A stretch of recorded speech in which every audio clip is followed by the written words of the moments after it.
Happy.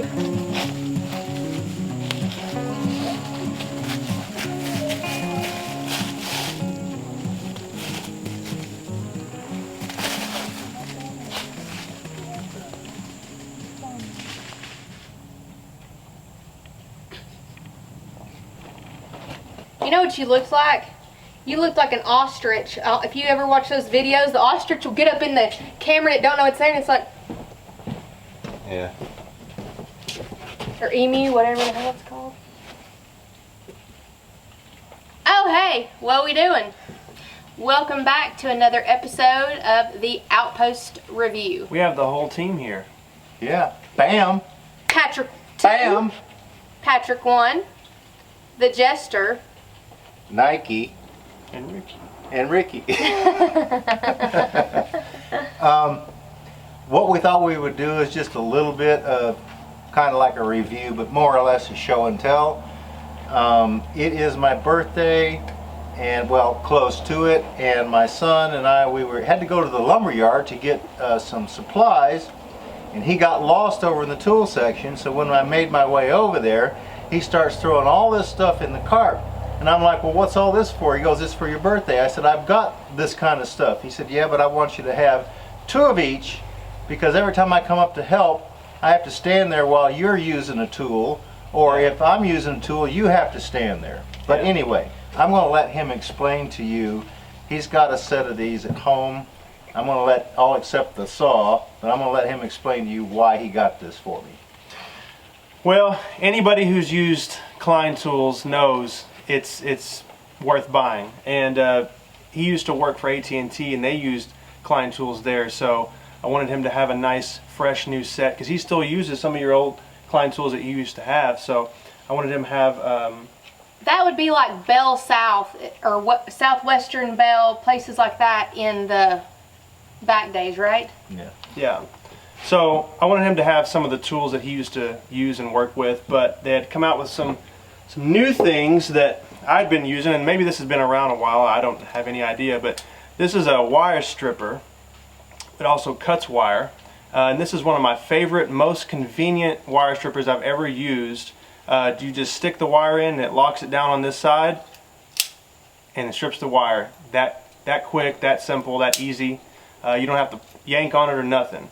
But occasionally, sometimes the jacket won't come off completely, just on some wires occasionally, and so for that reason I got him some just regular wire strippers, and I got the wide nose just in case he ever is messing with some conduit. He can ream it out or use it for pulling and grabbing wire, and of course it's spring loaded. Some people have a preference for one or the other. I didn't know if he had a pair of Klein needle nose, and since we were in the Klein section, I said, you know, it's his birthday, and any needle nose works, but can never beat Klein. Mine are much smaller. Yours are much smaller? And he already has a pair of Klein Scissors, but I bought these shears the other day, and I didn't really want to get the longer handled ones with the big old thing that goes around your hand. These are really nice because they fit. They're real narrow, and they're spring loaded, and it's just nice to be able to cut fabric or have something that are real durable and tough if you're trying to cut something that is tough. Do you have a pair of snips? Side cutters, yeah. Yeah. These are the diagonal Klein side cutters. So mine are straight. Yeah. So he can get a little bit closer, and I just, again, his birthday, wanted him to have some nice Klein tools just because. On both sides here I have a pair of Klein screwdrivers. Of course any screwdriver will do, but on this side you'll see that they're orange. These are the insulated screwdrivers because he's going to be doing some electrical work soon, maybe even be in the panel box. And I just did it for safety purposes because I I need him here every time I come up. So again, just because I wanted him to have a nice set of tools. So we got a 7-piece Klein set of screwdrivers, different varieties and lengths, as well as a 4-piece insulated screwdrivers, square bits, Phillips, flatheads. On the side up here, my personal favorite are the ratcheting screwdrivers, just because I'm always just, you know, I don't like having to fumble with it and then drop the screwdriver or the bit fall out. I like to just be able to stick it in there and turn my hand, keep the pressure. So Klein does make a ratcheting screwdriver, but it's, you get, for the same price, you can get the stubby plus the full size from Milwaukee, and it has all the different bits and pieces around here. So you just take a bit out, pull it out, put the new one in, and you're good to go. So they're both ratcheting, and I just really like having that because you can just fit one screwdriver in your pocket and have all the ends that you need. Because we were at Home Depot, they sell Milwaukee, so I figured I'd make it worth his while since we were over there and get him a nice set of hex spiral bits. That way if he needs to put them in his impact driver to drill a hole, whatever drill he's near, this will go straight into it. He doesn't have to have his actual drill driver to be able to use a bit. So that's all the way up to 3/8. And then, some of you guys, if you've been around long enough, you've seen this silver framing square that he's had that's rusted up. You can barely read the numbers on it. I don't know how long he's had it. But I wanted to get him something that he could read. And I really like the one that Milwaukee makes, although it's just a little bit more pricey, just because this edge right here is a thicker material. It doesn't bend as much. And so I figured that'd be a nice square for him to have. Again, just for his birthday, I want him to have nice stuff. And that benefits anybody that's up here that is using any of these tools as well. This is my personal favorite tape measure. It's the wide blade magnetic 16 foot by Milwaukee. I like it because it's small, it fits in your hand nicely. It can fit in pretty much any pocket that you have if you're wearing a belt. Again, got the magnetic end on it. It's got big numbers. Yeah, it's a wide blade, got a big numbers, and it will go very, very, very, very, very, very, very far and won't break. It's supposed to have like a 12, 16 foot reach. So my personal favorite tape measure, I wanted him to have one. And then the last prized piece is this saw. Some of you have noticed that the circle saw that we currently use doesn't have a blade guard because the little assembly around the center wore it out. Yeah, been wore out. It just kind of broke, and that's not safe ever. Even though it does have a break, and the blade stops within like a half a second, it seems, from full speed. My original saw, for some of you that have seen on the videos, but the original saw I wanted to get him just because we had started with Milwaukee batteries was the model number was the 2732 Milwaukee circle saw, which has the handle on the top. So when we were at Home Depot, since they sell Milwaukee and that's the saw I was going to get him, the circle saw we currently have, the Matebo, had to be sent off to Georgia to get repaired, and he didn't have anything to, you know, for like an interim saw to use. So I was going to get him that one, and as I was looking for the box, he saw this rear handle and said, well, that would be neat. I don't have one of those. I'm like, man, that's going to be a beast. I mean, this thing is heavy. So since he said he wanted it and he never had a rear handle, we went ahead and got this one. So you'll see this around, you know, now more often probably. And this battery, because it requires heavier duty batteries, this is a 12 amp hour battery, and this itself weighs a lot. So you can only imagine how much that whole thing weighs. Yeah, this thing is very, very, very heavy. And you can hang it. I don't believe the other one has that. I don't remember. Yeah. But, yeah, I'll be working on all these electrical plugs. I'll be installing the electrical box, the panel box, and so a lot of that stuff's going to come in really handy. But that framing square and that saw right there, since we have so many other projects, and mainly what I do is, you know, sawmill lumber, it's heavy duty stuff anyway, that thing's going to go a long way. Well, I learned a lot for sure. Had no idea. What's that? Wire stripper. I really like that ratchet. This one? Yep. So guys, leave us some comments in the section below. And if you think Patrick should be like hired, you know, by Klein Tools in Milwaukee, because he did a really good job just then. Like, he's like Pappy the Tool Man Taylor.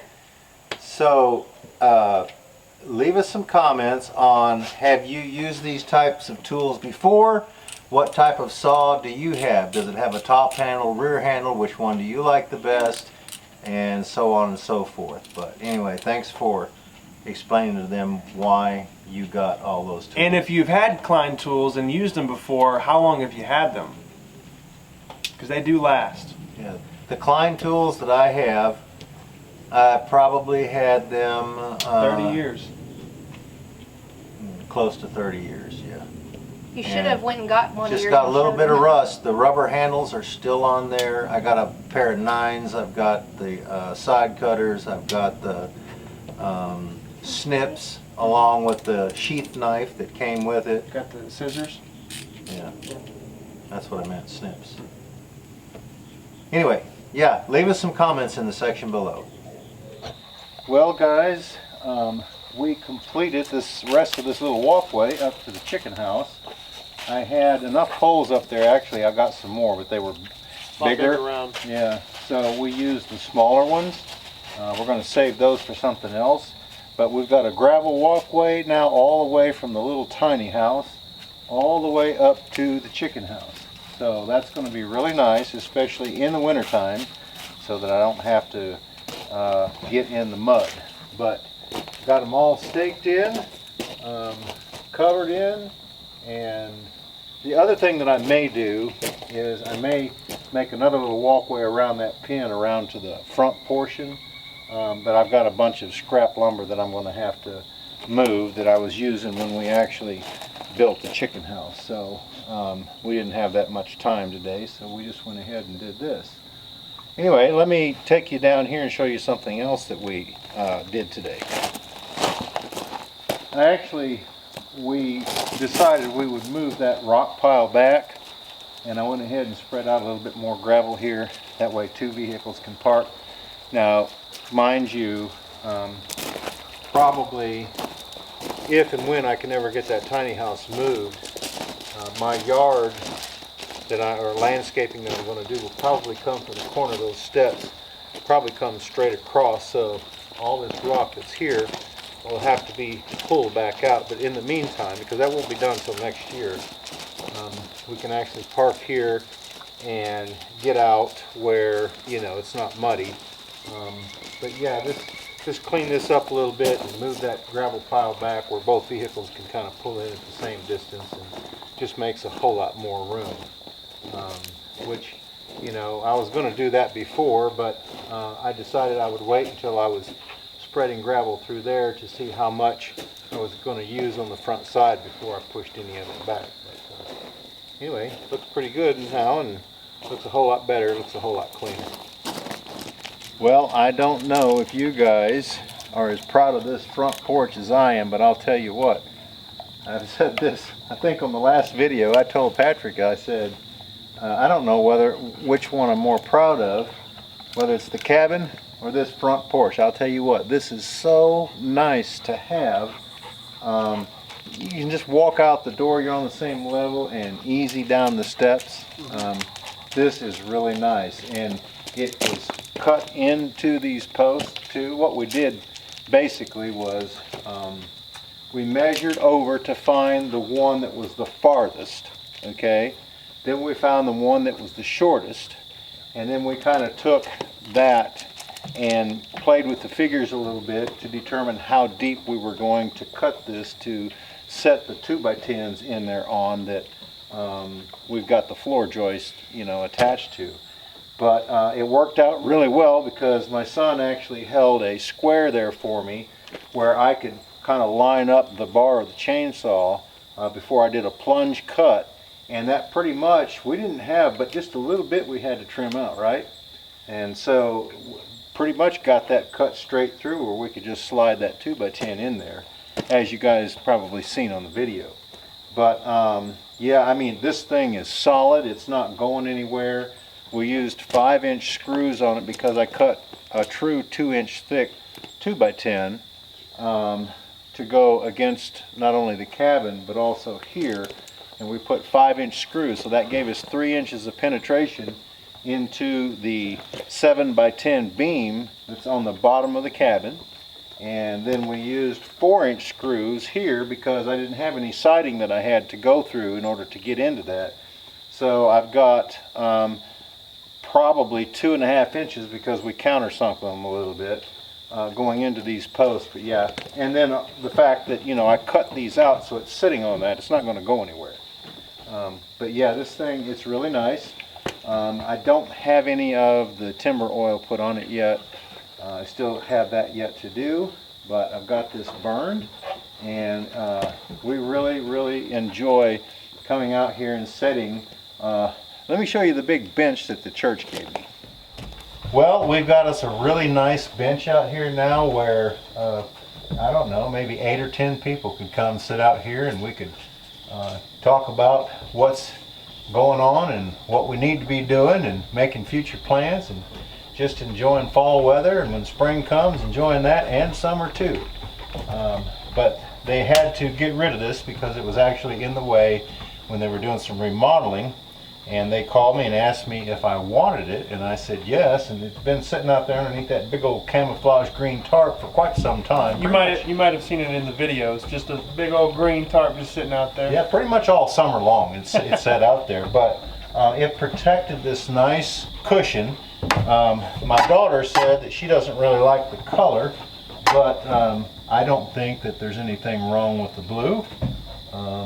And the bench, you know, it's made out of oak. It's really nice. I don't have it fastened down yet, which it's got 4 little pieces of angle iron that I will attach it to the porch with. But yeah, I mean, it's really nice, isn't it? Yeah, I believe both of us could lay down here and we wouldn't even touch each other. It's 15 feet long, but yeah, it makes a really nice bench to come out here and sit down. And you know, there's no need in throwing something really nice like this away. I was going to try to use it to make countertops. I was going to use the back and the bottom, but there's just not enough length to go the full length and make the corner, so I decided not to chop it up. You know, I'd just go ahead and use some other lumber to make that with. But then somebody said, well, why don't you sit it on your front porch? Well, then I thought about cutting it in half and sitting half on this side and half on that side, but you know, I may just put a rocking chair over there. You never know. Of course, I'm not at the point where I want to sit down in a rocking chair. I need to be up moving and doing things, but anyway, no, I'm just teasing.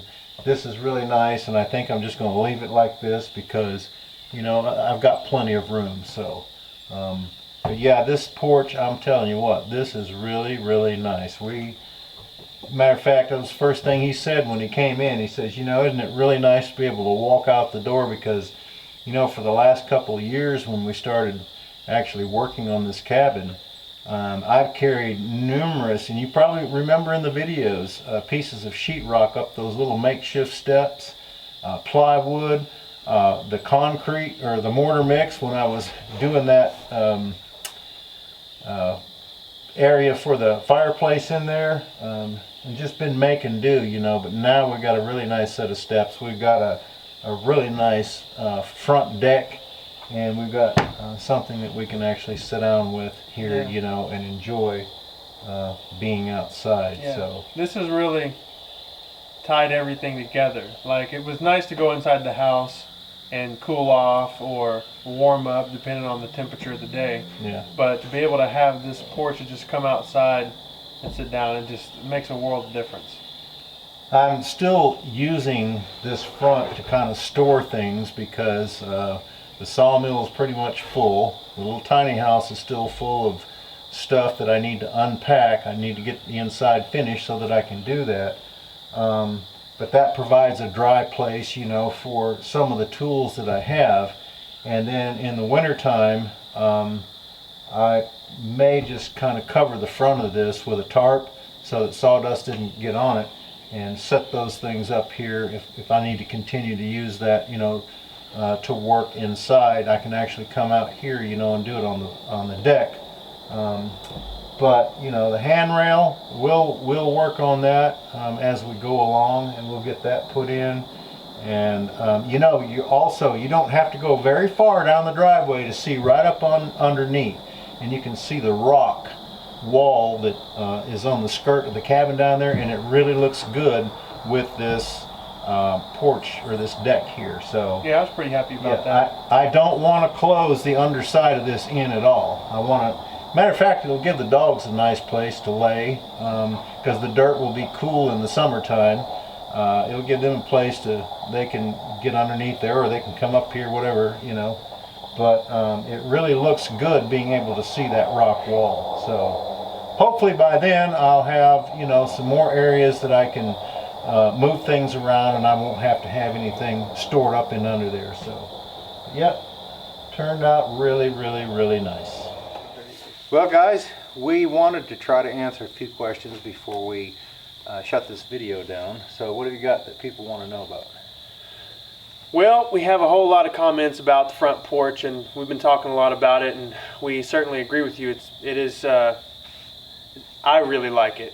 But we have a comment that says the front porch looks really nice. Are the covering boards wild cut lumber or plywood? They're real 1-inch boards that we cut.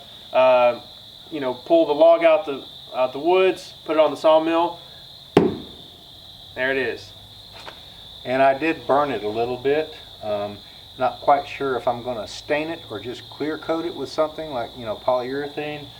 I was afraid if I put oil on it, you know, the little putty paws from the dogs, every time they step in mud or something, they come up here, it, you know, leaves that mark.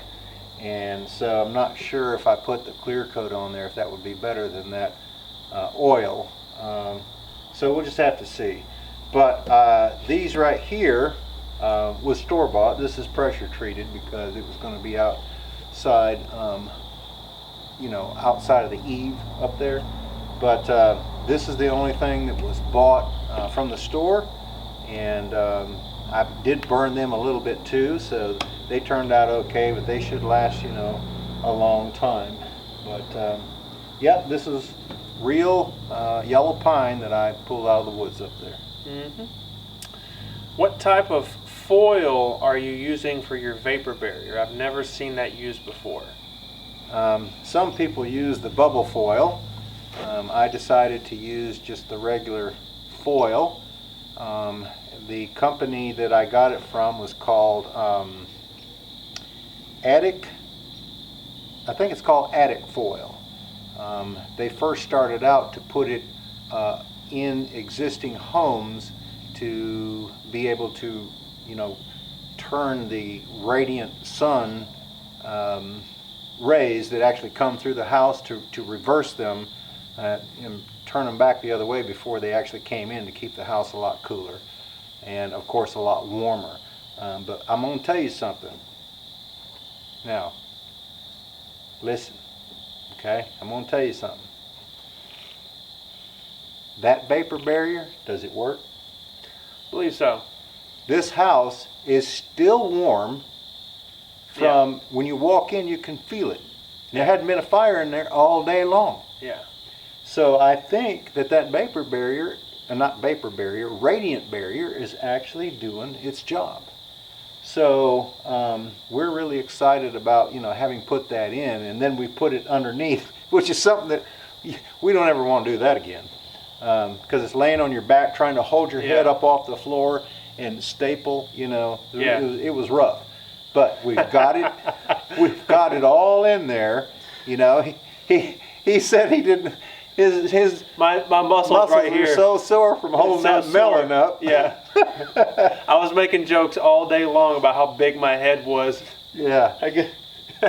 You know, because when you're laying down there, you kind of hold your head up, but at any rate. Yeah, I thought 3 foot of space was going to be a lot of space, but it's still tight down there when you're having to hold something up and staple and move and everything. A lot of times I would have to roll to get a little bit of extra reach to be able to hold that up there. But anyway, it's done, and I think that it even helped prior.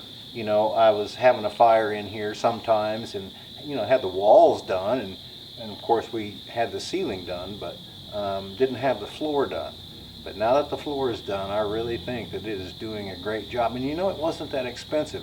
I think it was, can't remember if it was 750 feet or 1,000 foot in a roll, okay? And I think it was like $200 a roll. Might have been $300 a roll. It's a lot thicker than you'd think as well. Yeah. Yeah, it's really tough. You cannot tear it. And you cannot tear it.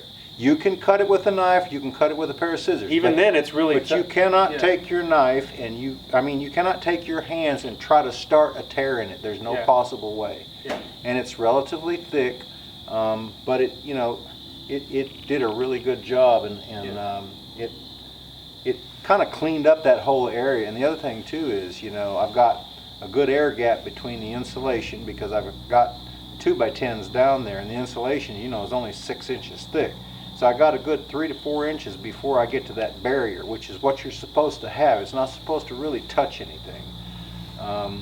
But yeah, so any heat that actually gets down into the floor won't be able to penetrate or go any farther. It'll be returned, you know, and come back. And then if anything gets, you know, underneath, it won't be able to come up, because if it's radiant, okay, then that vapor barrier, or keep calling it vapor barrier, a radiant barrier should be able to, you know, keep it dry down there. So staying on that, somebody asked, wouldn't there be moisture between the foil and the paper that's in the ceiling? That's what you put the, you guys drilled the holes for, so that it's vented, right? Right. We drilled holes, and then we put that styrofoam, I think it was styro vent or whatever you call it. And the only thing we have left to do, which we'll probably do it next spring while it's still cool before it starts getting hot, is get up on the roof. We'll take the ridge cap off and take the metal blade, put it on the skill saw, and we'll rip each side and create an air gap. That way it will be able to flow, air will be able to flow through from the eaves all the way through. Now what I'm also going to have to do is drill holes underneath the eaves, and they have those little round vents that you can actually pop through there. So I'll probably try to order some of those, maybe, you know, big, 4 inches or something like that, however big they come, and put those in. That way I can have an airflow through that area up there. A couple more. So I saw this, and I don't know if he'd seen it yet, but I thought it was really funny because we'd had some comments about how, since this structure wasn't built into this structure originally and we just added it on, that if there ever was a windstorm, this was going to blow away. But somebody commented, said that's going to be a very great deck. You can keep your tractor on it out of the rain, because we've been talking about a place where we can put the tractor out of the rain, you know, out of the elements. And so I thought that was funny because it is that sturdy. It's very well built, it's very sturdy, very thick wood. It's definitely not going anywhere, especially with those big screws. Yeah. I'm going to tell you something. I think the only thing that could move this house would be a tornado. And if it did, okay, if it did pick this cabin up, there's going to be a crater there, take off with it, it would have the largest dirt ball you ever seen hanging on the bottom of it, because those footers you know, they're probably about this deep, 2 foot square wherever post sets, you know, and I've got metal in there when I did that. And then of course it got those massive 7x10 beams on the bottom, you know, everything's locked together. Then I put the angle iron at every joint, and, you know, run all thread through the beams, you know, and tighten those up. And I mean, everything, and this is made out of real 2-inch thick lumber, this frame, and then the 1-inch thick, yeah, it ain't going nowhere. No, it'll be here when his grandkids are here. So people are commenting about how you were talking about, you mentioned having a long front deck, so they're wanting to kind of, they're inquiring about how big the porch on the back is going to be. It's only probably going to be about, you know, maybe, I may go out about 10 or 12 feet. It's just a place to come out, and it's not a place to sit down or anything like that. It's just to be able to go out that back door. Mainly an access for an egress, you know, in the event that something was to happen and you couldn't get out the front door. With the ramp. You can go out the back door. It's going to have to come in front of those raised bed gardens that I've got back there, and it will probably come out about 4 feet past the end of the cabin. That way I can just use a full sheet of plywood and make my ramp, and the ramp will come within about maybe 8 or 10 feet of these steps. Okay, and there will be a concrete pad there. That way if EMS ever has to come pick me up for whatever reason, they can back up to that big concrete area right there. They can unload that stretcher. They can go up that ramp. They got 4 feet, and then I'll have to make, you know, because you can actually shorten those things up, but I'll make a wide area for them to turn up there, and they'll be able to get in that back door no problem. So this is a question about the tractor. We haven't had a question about that thing in a long time. What size steel tube are you using on the tractor bucket, and how is it attached? I'll link the video where we made that, but I'll let him tell you now. It's actually in our playlist, and I can't remember if it was in Do It Yourself or Miscellaneous, but the tractor I used 2-inch tubing. 1/4 inch thick? 1/4 inch thick. I actually bought those pieces. I think it was 10 foot long, but it worked really well for putting these beams up and a whole lot of other things. Now I did cut it off, but I left what had been welded onto that bucket area right there. I left it in there with the welds on it, and what I need to do is get a size bigger. That way I can put over, drill my holes, and just leave that sticking out so that I can insert that thing again if I ever have to lift anything overhead. Because I want to tell you something, it really worked good. Now, we wouldn't have been able to, well, it would have been harder, but we wouldn't have really been able to build the house without it. yeah, no, that really worked out. That was hillbilly engineering at its best. Okay guys, we're going to go ahead and shut this video down here. My son, my daughter Jennifer, and I, we really do appreciate you guys stopping by and hanging out with us up here at the cabin. And thanks a lot for sharing not only this channel, but our other channel with all your family, friends, and neighbors. We're not too far from giving away those 2 MS-180 steel chainsaws, okay, along with our regular giveaways, only because we appreciate you guys and what you do when you share our videos. You know, we can't thank you enough for that.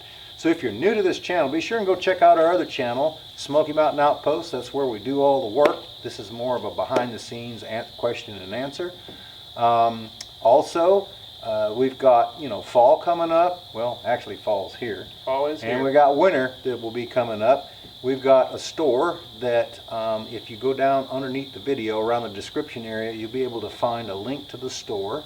And there's a lot of winter wear, there's a lot of fall wear, and cups and different things like that that are branded. You know, go down there and check it out. There might be something there that you like. You know, they also got holidays coming up, and maybe something that you'd want to get somebody. The other thing, towards the end of the video, we'll have some thumbnails that will pop up that will, you know, if you want to watch more of the Outpost review, you can click the bottom left-hand corner. If you want to watch some of the Outpost channel, you can click the top left-hand corner. But guys, we really do appreciate you. Thank you so much for, like we said, sharing with your family, friends, and neighbors. We hope that each and every one of you have a great afternoon. You all take care, and we look forward to seeing you back up here at the cabin again next time.